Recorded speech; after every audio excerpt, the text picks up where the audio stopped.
Alright, welcome to the third and final video for my Monster Hunter World, the board game unboxing stuff. This one's going to be probably the shortest one of them all. This is just what I believe is the Kickstarter exclusive stuff. This might be an expansion you can buy later, I'm not sure. I can't remember if this was like a freebie just for backing it, but inside is a bunch of extras that you can only get through the Kickstarter, as well as a monster expansion. So, of all the expansions, I think if I do a campaign for this, this will be like, I'm just going to roll this into whatever campaign I play because it's just an extra monster to fight. This is the Kulu Yaku. You've got the same stuff for him. You've got 3 different levels for him. You've got the rulebook and how to include him in your campaign. And then armor and weapon forge references for him. We've got all his cards, damage cards, attack cards, physiology and behavior cards, adding him to your campaign, get some extra days for your campaign timer, and then all your weapons and whatnot. So here he is. He's a pretty small monster. He's kind of dinky. I believe no matter what campaign you play, he is going to be a second monster for you to hunt once you finish the initial hunt for whatever campaign you're playing. Additionally, we have 8 alternative sculpts for the minis in the core box. Now, what I don't love here, this is probably just me, you get 2 dual blades, you get 2 bows, you get 2 great swords, you get 2 sword and shields, which leads me to believe that this is a Ancient Forest expansion set, and I would have loved to have seen one alternative sculpt mini for both the core sets, so like one of each weapon, not counting the Hunter's Arsenal set. But you also get, this is wonderful, you get a Poogie. I could just cut the video here, like this is all you need. And then you also get some really nice Palico minis, which I'm also very, very, very stoked about, because, you know, what hunter worth their salt doesn't carry a Palico with them. And then you're going to get your cards, so some extra time cards, some weapons and attack cards for your extra Kulu Yaku stuff, and then you get your behavior deck. Just like with the last ones, I don't think there's anything underneath here, although probably should have checked that, or realized that was going to happen before I did it.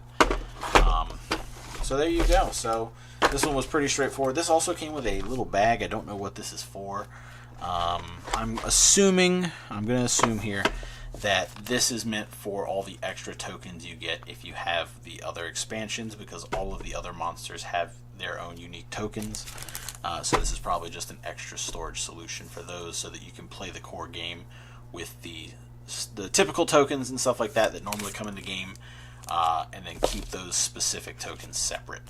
And then, yep, these are your Kulu Yaku reward tables and what they do and extra stuff. So that is my Monster Hunter World, the board game unboxing series.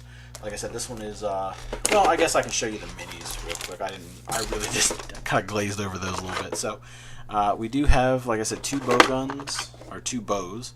I'm not really too crazy about these. This looks like a starter hunter, like he's just kind of like rocking the basic stuff, and this guy is just like a little extra. So I don't know what armor that is. I really need to look some of these up. And then like the dual blades, this looks like a standard hunter, which actually, now that I'm sitting here thinking about it, I think that's actually kind of cool, because you don't want to put like basic armored minis in your core box, but it's nice that you have them, and if you want to, you can swap them out. And then we've got a armored up version of the dual blades. We'll do sword and shield next. Sword and shield, we've got a basic sword and shield.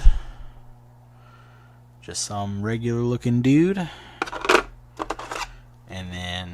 Rathalos armor. I really love the Rathalos armor. It looks so cool. And then finally the Great Sword.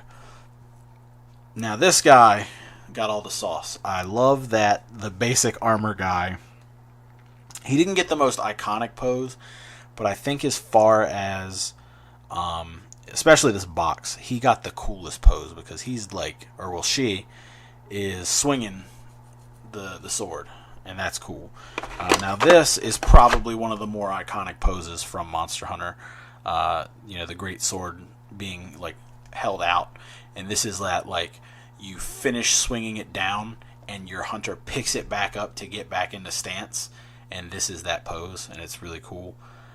These guys are going to be so much fun to paint. I think this box might actually be kind of where I start. I think I'm going to paint my starter hunters because they're all going to have basically the same colors except for whatever skin they have. I might mix up their skin tones a little bit. But all these starter hunters, all that gear is going to look the exact same. So I think I might start here, paint those up. And that way, when I sit down for session 1 with my friends, when we actually start a campaign on this, we have 4 basic hunters that we can upgrade into better minis when you get to that point. Except for me, of course, I'm not going to be playing. I mean, I might, when I sit down to learn the game, I might pick like Sword and Shield or Great Sword or something like that. But when I actually, like, once I figure out how the game works, I'm going straight to Charge Blade, and I probably won't be looking back. So that is Monster Hunter the board game. Hopefully you guys enjoyed this. I'm going to be posting a lot of content on this, hopefully. If I can find the time to record it and edit it and all that stuff, I would like to do every monster, every hunter on video and show you guys the process and what I'm going to be doing and what I'll be using. So hopefully you guys enjoyed, and I will see you guys later. Thanks for watching.